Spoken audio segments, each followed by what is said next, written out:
الشیطان الرجیم بسم اللہ الرحمن الرحیم قال اللہ تبارک و تعالی فی کلامہ المجید والفرقان الحمید لا تقربوا الزنا صدق اللہ العظیم وصدق رسولہ النبی الکریم ونحن علی ذلک من الشاہدین والشاکرین والحمد للہ رب العالمین۔ قرآن مجید فرقان حمید میں اللہ رب العزت کا ارشاد گرامی ہے۔ اللہ فرماتے ہیں کہ لا تقربوا الزنا، آپ پورا قرآن اٹھا کر دیکھیں، قرآن مجید میں آپ کو یہ کہیں نہیں ملے گا کہ زنا کرنا نہیں ہے۔ اللہ فرماتے ہیں لا تقربوا الزنا، کہ زنا کے قریب بھی نہیں جانا۔ زنا کرنا دور کی بات ہے، بالکل آپ نے اس کے قریب بھی اللہ فرماتے ہیں کہ نہیں جانا، آپ سائڈ پہ آئیں۔ آج ہم بات کریں گے زنا، حیا اور پاک دامنی۔ پاک دامنی اور حیا یہ مومن کا سب سے بڑا ہتھیار ہے، اور بے حیائی اور یہ زنا کا کام یہ مسلمان کے لیے سب سے بڑی عبرت کا نشان اور مسلمان کے لیے ذلت اور رسوائی کا سبب بن جاتا ہے۔ جو بندہ ان چیزوں سے بچنے کی کوشش کرتا ہے نا، اللہ رب العزت اس کی بڑی مدد فرماتا ہے، اور جو بندہ اس میں اور اپنے آپ کو شامل کر لیتا ہے اور شامل کر لیتا ہے تو پھر اللہ کہتے ٹھیک ہے، اگر یہ اس طرف جا رہا ہے تو اس کو جانے دو جانے دو جانے دو۔ ایک وقت آتا ہے کہ پھر وہ کسی کو منہ دکھانے کے قابل نہیں رہتا۔ اللہ رب العزت کی بڑی مدد ہوتی ہے۔ ایک طالب علم تھا مدرسے کا، وہ ایک راستے سے گزرا کرتا تھا، مدرسے پڑھنے کے لیے جایا کرتا تھا۔ ایک وقت آیا کہ وہاں کی اس گلی کی ایک لڑکی اس پر مہربان ہوگی اور اس کے ساتھ اس کی محبت ہوگی اس لڑکے کے ساتھ۔ اس لڑکے کو 2 بار اس نے کوئی اشارہ کیا، مگر اس لڑکے نے اشارے کا جواب نہ دیا۔ پھر اشارہ کیا، پھر اشارے کا جواب نہ دیا۔ ایک دن اس لڑکی نے اس لڑکے کا راستہ روک لیا، اور جب راستہ روک لیا تو راستہ روک کر اس لڑکے کو کہا کہ میں آپ سے محبت کرتی ہوں، میں آپ سے پیار کرتی ہوں، اور آج تک آپ مجھ سے دیکھتے نہیں ہوں، میرے حسن کو دیکھو، میرے حسن میں کیا کمی ہے، جتنے آپ حسین اتنی میں بھی حسین ہوں، تو لہٰذا دونوں اپنی عیش و عشرت کی زندگی گزارتے ہیں۔ اس لڑکے نے کہا کہ اللہ رب العزت اور نبی پاک صلی اللہ علیہ وآلہ وسلم نے ہمیں منع فرمایا ہے کہ غیر محرم لڑکی سے ہم بات نہیں کر سکتے، دوستی بڑی دور کی بات ہے، اللہ کے نبی نے فرمایا دیکھ نہیں سکتے، تو لہٰذا میں ایسا نہیں کر سکتا۔ لڑکے نے کہا میں ایسا نہیں کر سکتا۔ لڑکی راستہ چھوڑ گئی ہے۔ پھر کچھ وقت گزرا، اس لڑکی نے کسی ہیلے بہانے سے اس لڑکے کو اندر بلا لیا۔ جب اندر بلا لیا تو دروازہ کنڈی لگا دی اور لڑکے کے سامنے 2 آپشن رکھے کہ میرے ساتھ زنا کر لو، زنا کر لو، میں تمہیں جانے دوں گی، اور اگر زنا نہیں کرو گے تو پھر یاد رکھنا میں گلی محلہ میں شور میں جاؤں گی اور تمہیں ذلیل و رسوا کر کے 2 راستے ہیں تمہارے پاس۔ اب ظاہر بات ہے، اب وہ دونوں راستوں میں پھنس گیا کہ اگر میں نہیں کرتا تو باہر گلی محلے والے میں یہ شور مچا دے گی اور میری عزت خراب ہو جائے گی۔ ظاہر بات ہے جب گلی محلے میں شور مچ جائے گا تو لوگ کہیں گے یار اچھا نماز بھی پڑھتا ہے اور پڑھنے بھی جاتا ہے اور یہ کام بھی کرتا ہے۔ اس لڑکے کے اللہ سے اسی وقت مدد مانگی، الہ العالمین میری مدد فرما۔ اس کے دل میں خیال آیا، کہا اچھا میں آپ سے زنا کرتا ہوں، مجھے سب سے پہلے بیت الخلاء لیٹرین دکھاؤ، وہ کہاں پہ؟ کہا وہ سامنے۔ یہ اندر گیا، اندر جا کر اس نے کیا کیا، جو بیت الخلاء کے اندر جو پخانہ پڑا ہوا تھا، پیشاب پڑا ہوا تھا، وہ اس نے اپنے ہاتھوں پہ لیا اور اپنے سارے جسم پہ لگا دیا، سارے جسم پہ مل دیا اور اس لڑکی کے سامنے آ گیا۔ اس نے کہا باؤ، لڑکی نے کہا جاؤ دور ہو جاؤ، دفع ہو جاؤ یہاں سے۔ اب اسے بدبو آنا شروع ہوگی تو لڑکی نے کہا دفع ہو جاؤ یہاں سے۔ اب وہ لڑکی نے کنڈی کھولی، لڑکا گیا اپنے گھر، وہاں سے غسل کیا، غسل کر کے یہ استاد کی کلاس سے مدرسے میں چلا گیا۔ جب مدرسے میں چلا گیا تو استاد نے وجہ پوچھی، بیٹا آج لیٹ آنے کی وجہ؟ کہا استاد محترم بس کوئی ایسا کام تھا کہ جس کی وجہ سے لیٹ ہو گیا، معذرت چاہتا ہوں۔ استاد نے بٹھا دیا۔ استاد نے پوچھا کہ آج کلاس میں کون سی لڑکی نے ایسی خوشبو استعمال کی ہے کہ جو سارے کلاس کو معطر کر رہی ہے، سب کلاس کو روشن کر رہی ہے؟ تو سب ایک طرف دیکھنے لگے اور یہ لڑکا سمجھنے لگا کہ شاید استاد میرا مذاق اڑا رہے ہیں، کیونکہ اس نے کیا کیا تھا، اپنے جسم پر پخانہ مار لیا تھا۔ تو استاد نے کہا بتاؤ کیوں نہیں بتاتے بھائی، آج تم نے کون سی خوشبو استعمال کی کہ تمہارے جسم سے خوشبو آ رہی ہے، اور بڑی نرالا خوشبو، اور یہ دنیا کی خوشبو نہیں ہے، یہ بڑی عجیب و غریب خوشبو ہے، بتاؤ۔ تو سب خاموش ہو گئے۔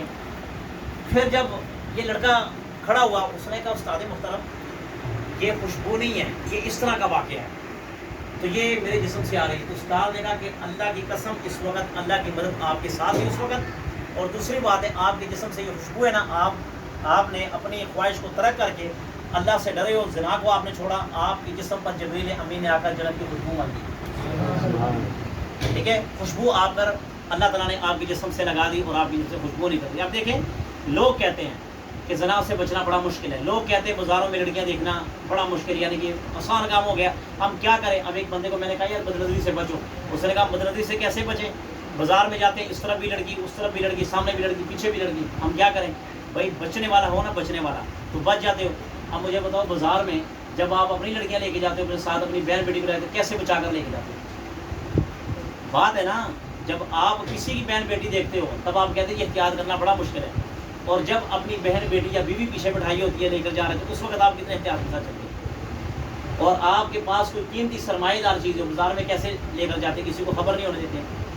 بات یہ ہے کہ جب آپ ان کاموں سے بچو گے اللہ رب العزت آپ کی مدد کرے گا. یوسف علیہ السلام کو جب عزیز مصر نے دیکھا نا، کہا کہ میری اولاد نہیں، میں ان کو اپنا بیٹا بنا لیتا ہوں، میں اپنا بیٹا بنا لیتا ہوں. تو عزیز مصر نے حضرت یوسف علیہ السلام کو پکڑا اور اپنی بیوی زلیخا کے پاس لے گئے اور جا کر کہا کہ آئندہ کے بعد یہ ہمارا بیٹا ہوگا، ٹھیک ہے، جیسے میں اس گھر میں ایک عزت اور مقام رکھتا ہوں یہ بھی میرے بعد رکھتا کیونکہ یہ ہمارا بیٹا بن گیا. اب جب زلیخا نے حضرت یوسف علیہ السلام کے نین و نقش دیکھے، آپ کی آنکھیں دیکھی، آپ کے بال دیکھیں، آپ کا چہرہ دیکھا، آپ کا قد و قامت دیکھا، تو اس وقت آپ کا دل یوسف علیہ السلام پر بے ایمان ہو گیا. تو پکارا کہ میرے ساتھ زنا کرو. یوسف نے کہا نہیں میں زنا نہیں کرتا. پھر پکارا کہ زنا کرو، کہا نہیں. اب یہ زلیخا اتنی ہوشیار تھی کہ اس کے جو گھر تھا نا وہ اتنا لمبا تھا، جیسے یہاں سے لے کر ہم 12 میل تک نکلتے نا اتنا سا لمبا اس کا گھر تھا. اندازہ لگائیں کہ 14-15 اس کے گھر میں دروازے تھے، تو اندازہ لگاؤ کتنا لمبا گھر ہوگا. اس نے پہلے ایک منصوبہ اور پلان تیار کیا ہوا تھا، پہلا منصوبہ تیار کیا ہوا تھا. یاد رکھنا جب بھی کسی نیک آدمی کو، بزرگ آدمی کو زنا کے کام میں پہنچایا جاتا ہے تو سب سے پہلے ایک پلان تیار ہوتا ہے. یہ کام پلان کے تحت ہوتے ہیں، بغیر پلان کے کبھی یہ کام نہیں ہوتے. زلیخا نے پیچھے سے نا جتنے بھی دروازے سب کو تالا لگا کر آئے تاکہ اگر میرا خاوند اوپر سے آ جائے پہلا دروازہ کھٹائے گی میں تالا کھولوں گی تاکہ میں بچ جاؤں گی.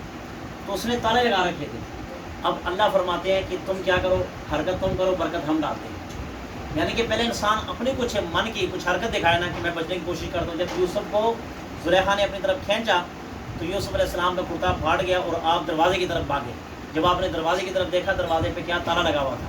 آپ نے جیسے دروازے کی طرف ہاتھ ہی کیا اللہ تعالیٰ کی طرف سے تالا ٹوٹ گیا، دروازہ کھول گیا. دوسرے دروازے پر گئے وہ بھی ٹوٹ گیا، تیسرے پر گئے وہ بھی ٹوٹ گیا، چوتھے پر گئے دروازہ ٹوٹ گیا. تالے ٹوٹ دیں گے اور یوسف بیچ میں سے نکل دیں گے. یہ اللہ تعالیٰ کی مدد تھی. بات یہ ہے کہ بچنا ہے. میں زنا پر اس لیے بات کر رہا ہوں، یہ جس وقت یہ جتنا فاسٹ اور جتنا ایک تیز وقت جا رہا ہے اس میں زنا کرنا تو مشکل نہیں ہے، زنا کرنا مشکل نہیں ہے. اب تو اڈے کھول گئے ہیں، اب تو بڑا آسان ہو گیا کام. پہلے یقین مانے زنا کرنے کے لیے بندہ 100 بار سوچتا تھا یار میں کیا کروں، کیسے کروں، کہاں جاؤں، کہاں چھپوں، یہ ہوگا وہ ہوگا فلاں ہوگا. اب تو بات ہی کوئی نہیں ہے. اب تو اتنا عام ہو گیا، اتنا عام ہو گیا کچھ کہہ نہیں سکتے ہیں. ہر جگہ ظلم و داستان، ہر جگہ اس گناہ کو اتنا عام ہو گیا، اتنا عام ہو گیا کہ ہم کیا کچھ نہیں سکتے. بربادی کیا ہے؟ سب سے بڑی بربادی ہے ٹچ موبائل. اس ٹچ موبائل نے اتنی بربادیاں جوان اور نوجوان لڑکیوں کی تباہ کر دی ہیں، زندگیاں تباہ کر دی، اس کو ہم سوچ نہیں سکتے. ماں باپ پریشان ہیں، اپنا منہ باہر گلی میں کسی کو نہیں دکھا سکتے. اس کی وجہ یہ ہے کہ بیٹی باہر کسی اور کے ساتھ باتیں کرتی ہے، بیٹی کسی اور رنگ رنگیلیوں میں ہے، ٹھیک ہے، اور ماں باپ کسی اور میں ہے. حتیٰ کہ بچوں والی بات بھی نہیں. شادی شدہ لڑکیاں جن کے بچے ہیں، ٹھیک ہے، ایک ہوتا ہے نا کنواری ہو، شادی شدہ لڑکیاں یقین مانو بار تعلقات نے بنائے ہوتے ہیں، ٹھیک ہے. تو یار ان کاموں سے جتنا زنا کی طرف جائیں گے اللہ کی پھٹکار اس بندے پر پڑتی جائے گی حتیٰ کہ اس بندے کے رزق میں، زندگی میں، عمل میں، پیسوں میں، گھر میں، بار میں، بیوی بچوں میں برکت نہیں رہتی. یعنی کہ برکت سے کیا مراد ہے؟ بیوی بچوں میں بچے ملیں گے مگر اولاد جو ہے نا اپنے ماں باپ کو سکھ نہیں پہنچائے گی، اولاد نافرمان ہوگی. آپ کہیں گے بیٹا ایسے کرو وہ ویسے کرے، آپ کو کوئی اس راستے پر نہ جو وہ اس راستے پر جائے گا. بیوی ہے، بیوی کے ساتھ ہر وقت لڑائی جھگڑا. آپ بیوی کو سمجھانے کی کوشش کرو گے بیوی نہیں سمجھے گی. یہ ہوتی ہے بے برکت. آپ پیسہ لاؤ گے 5-5 ہزار روپے ایک دن کا لاؤ گے گھر میں، آپ کی تنخواہ ہوگی اچھی بڑی 40-50-60 ہزار آپ کی تنخواہ ہوگی مگر اس میں برکت نہیں ہوگی. آپ کے ساتھ لوگ اٹھنا بیٹھنا چھوڑ دیں گے، ترک کر دیں گے. آپ کے ساتھ لوگ محبت نہیں کریں گے، آپ کی لوگ عزت نہیں کریں گے. یہ کیا؟ یہ گناہوں کے کچھ اسباب ہیں. جو گناہوں کے کچھ نحوست ہوتی ہے انسان کے اوپر پڑ جاتی ہے. اور وہ نحوست ایسے کہ نبی پاک صلی اللہ علیہ وسلم نے فرمایا کہ بندہ جب گناہ کرتا ہے نا، کوئی بھی گناہ کرتا ہے، اس کے دل پر ایک کالا نقطہ لگا دیا جاتا ہے، کالا نقطہ لگا دیا جاتا ہے۔ تو اگر وہ توبہ کر لے تو اللہ رب العزت کی طرف سے وہ نقطہ مٹ جاتا ہے، اور اگر وہ توبہ نہیں کرتا تو پھر ایک دبہ، دوسرا دبہ، تیسرا دبہ کرتے کرتے اس کا دل بالکل سیاہ ہو جاتا ہے، کالا پڑ جاتا ہے۔ اور جب کالا پڑ جاتا ہے نا تو پھر بندے کا نہ نماز پڑھنے کو دل کرتا ہے، نہ مسجد جانے کو دل کرتا ہے، نہ قرآن پڑھنے کو دل کرتا ہے، نہ دین کی بات سننے کو دل کرتا ہے، نہ سنانے کو دل کرتا ہے۔ اور پھر ایک وقت آتا ہے کہ یہ بندہ گمراہ ہو جاتا ہے، اور پھر کیا ہوتا ہے جیسے کہ ختم اللہ علی قلوبہم، اللہ تعالیٰ کی طرف سے اس دل پر مہر لگ جاتی ہے، اور وہ مہر ایسی ہوتی ہے کہ دین کی بات اس دل کے اندر گھستی نہیں ہے۔ جتنی مرضی آپ دین کی بات کریں وہ سنے گا ضرور مگر اس پر عمل نہیں کرے گا، اس پر اپنے کام نہیں کرے گا۔ تو لہٰذا میں نے آپ کے سامنے یہ دو باتیں کی ہیں، ٹھیک ہے، کہ زنا کے ٹاپک کہ اس چیزوں سے ہم نے بالکل لا کر کی بچنا ہے، اور جو پاک دامن اور باحیا رہتا ہے، باحیا، اللہ رب العزت دنیا اور آخرت میں اس کو بڑا چمکاتے ہیں، بڑی عزت عطا فرماتے ہیں۔ اب میں نے آپ کے سامنے اس نوجوان کا واقعہ رکھا کہ وہ بچا تو اللہ کی طرف سے دیکھو اس کی جسم سے خوشبو آنا شروع ہو گئی، اور ایسے ایسے عجیب خوشبو کہ سارے کہہ رہے تھے کہ یہ ایک عجیب تر خوشبو ہے۔ اللہ تعالیٰ کی طرف سے اس آدمی پر بڑے انعام ہوتے ہیں، اس کے رزق میں برکت ہوتی ہے، اس کے جسم میں برکت ہوتی ہے، اس کی اولاد میں، اس کی جان میں، اس کے مال میں، اس کے گھر میں اٹھنے بیٹھنے میں برکت ہوتی ہے۔ اور جو بندہ نہیں بچتا تو پھر کیا ہوتا ہے کہ دل کو سکون نہیں ملتا۔ سب سے بڑی کیا چیز ہے؟ دل کا سکون کا مل جانا۔ آپ کے پاس کروڑوں روپے ہیں اور دل کا سکون نہیں ہے نا تو کچھ بھی نہیں ہے، ضائع سب کچھ ضائع۔ اور اگر آپ کے پاس آپ صرف پیاز کے ساتھ روٹی کھا کے سوتے ہیں اور دل کا سکون ہے تو خدا کی قسم یہ سب سے بہتر چیز ہے۔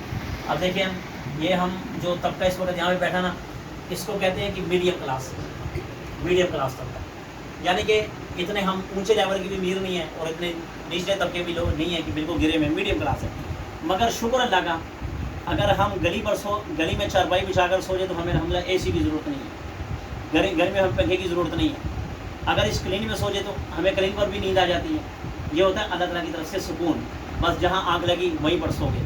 اور ایسے ایسے لوگ ہیں یقین مانو رات کو گولیاں کھا کر سوتے ہیں، نیند کے لیے گولیاں کھا کے سوتے ہیں۔ کیوں؟ گناہوں کی وجہ سے۔ جتنے وہ گناہوں میں زیادہ پڑے رہتے ہیں، شراب نوشیاں کرتے ہیں، ایسے محفلوں میں بیٹھتے ہیں، اللہ تعالیٰ ان سے آرام لے لیتا ہے، سکون لے لیتا ہے، پھر وہ پھرتے رہتے ہیں بڑکوں کی طرح، پھرتے رہتے ہیں، ان کو کچھ نہیں ملتا۔ لہٰذا آپ سب سے گزارش یہ ہے، نوجوان ہے، جیسے آپ کے سامنے گناہوں کے بڑے موقع ملتے ہیں بندوں کو۔ جب بندہ نوجوانی میں آتا ہے نا، قدم رکھتا ہے تو بندے کو ایسے ایسے موقع ملتے ہیں، فراہم ہوتے موقع کہ بندہ سوچ بھی نہیں سکتا کہ یار یہ بھی ہو سکتا ہے، یہ بھی ہو سکتا ہے۔ تو جب بندہ بوڑھا ہوتا ہے ویسے ہی بوڑھا ہوتا ہے، جوان کے بڑے موقع ہوتے ہیں، مواقع ہوتے ہیں۔ لہٰذا اگر ایسے مواقع آپ کے پاس آئیں، موقع کو ضائع کرنا ہے، موقع کو غنیمت نہیں جاننا، ایسے موقع کو بالکل آپ نے ضائع کر دینا، رد کر دینا۔ آپ نے صرف یہ دیکھنا کہ اللہ تعالیٰ میری طرف دیکھ رہا ہے۔ اور آخری حدیث سناتا ہوں، نبی پاک صلی اللہ علیہ وسلم نے فرمایا کہ زانی بندہ جب زنا کرتا ہے نا، زانی بندہ جب زنا کرتا ہے، جب وہ زنا میں ملوث ہوتا ہے نا، اللہ تعالیٰ اس کا ایمان کھینچ لیتا ہے۔ جب تک وہ زنا کرتا رہتا ہے اس کے سینے کے اندر ایمان نہیں ہوتا۔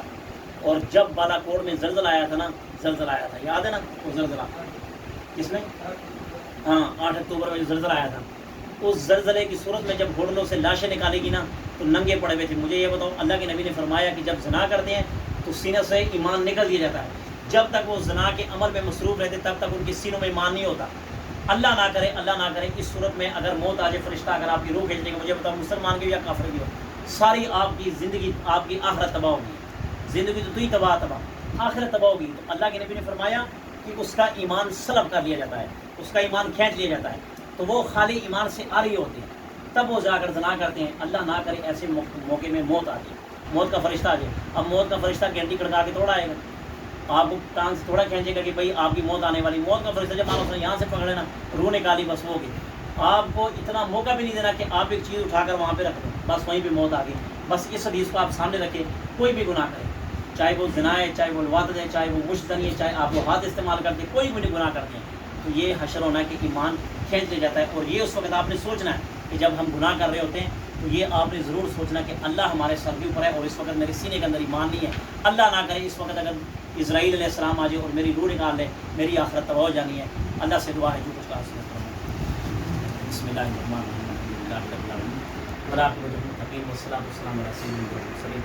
الہ العالمین۔ جتنے بھی نوجوان یہاں پر بیٹھے ہیں مجھ سمیت ہم سب کی اللہ صغیرہ کبیرہ گناہوں کو معاف فرما۔ الہ العالمین جو کچھ کہا سنا سب سے پہلے مجھے پھر آپ کو عمل کرنے کی توفیق عطا فرما۔ الہ العالمین ہر قسم کے گناہ سے بچنے کی توفیق عطا فرما۔ الہ العالمین جتنے بھی نوجوان میرے دوست میرے بھائی بیٹھے ہیں، اللہ ان کے گھروں میں برکت عطا فرما، ان کے گھروں میں خوشیاں عطا فرما۔ خصوصاً بالخصوص جس بیٹھے میں بیٹھے بھائی اسماعیل صاحب کی یہ کوشش ہے کہ ماشاءاللہ انہوں نے سب کو اکٹھا کیا اور دیگر جو بھائی ہیں انہوں نے بھی ساتھ کوشش کی ہے. اللہ رب العزت ان کی کوشش کو اپنی بارگاہ میں قبول فرمائے اور اس کا صلہ اللہ رب العزت کو دنیا اور آخرت میں عطا فرمائے. اللہ ہمیں عذاب قبر سے بچائے, اندھیرے سے بچائے, خوف سے بچائے, ذلت قلت سے بچائے. الہ العالمین جو کاروبار کے والے سے پریشان ہے, رزق کے والے سے پریشان ہے, سب کی پریشانی دور فرما. کہ بھائی عمر کے لیے دعا کریں, اللہ رب العزت ان کو بھی رزق حلال کھانے اور کمانے کی توفیق عطا فرما. اور جتنے ساتھی پریشان ہیں اللہ رب العزت سب کی پریشانی دور فرما. آمین.